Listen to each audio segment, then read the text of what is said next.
Today we're going to be making birch trees, and you're going to be doing this project in two different parts because we're going to have to let our trees dry before we can paint the background.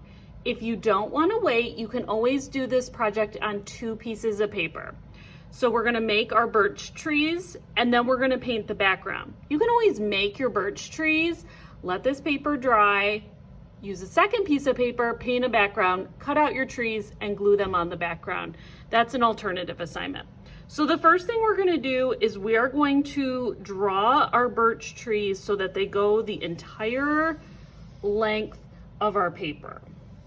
And these do not have to be perfect. So what I'm doing is I'm just drawing them from the top of my paper to the bottom of my paper. If you want to use a ruler, you can, but you don't have to. And I think I'm going to get about 4 trees on my paper. And once I've drawn all my trees and I've included some branches for some interest, I'm going to go and trace over all my pencil lines with my Sharpie. So that's what I'm going to do right now.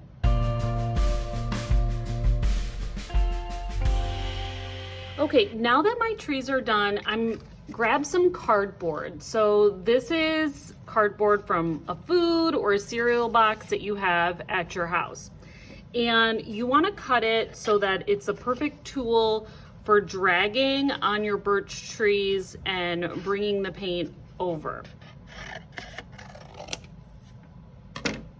So what I'm going to do is I'm going to take this cardboard and dip it in the paint.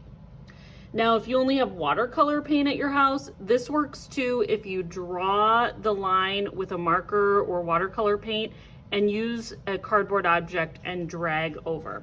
So you're going to want to take the paint on the edge and drag it over. And this will give your trees a texture look for the birch trees. And do this on both sides of the tree.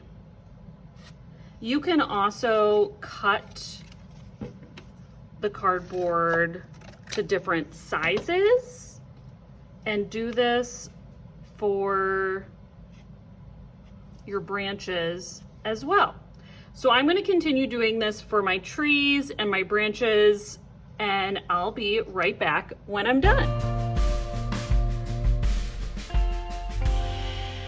While I was working, I decided I liked the look of my trees when I kind of dabbed off the extra paint on my paper plate so that I got more of a textured look instead of a thick, dark painted look. Either one is fine.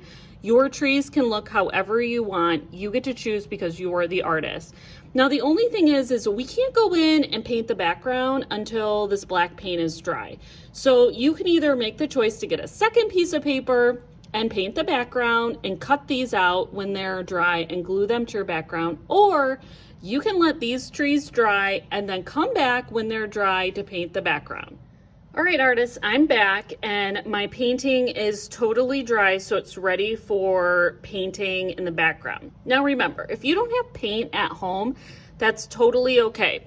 You can use regular markers, color and leave lots of white spaces, and then go over it with a paintbrush, just a plain wet paintbrush.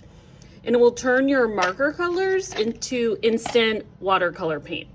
I'm going to be using my watercolor palette, and I'm going to start with purple at the top, move to pink, red, orange, and yellow as I go down to show a sunset. Okay, here I go.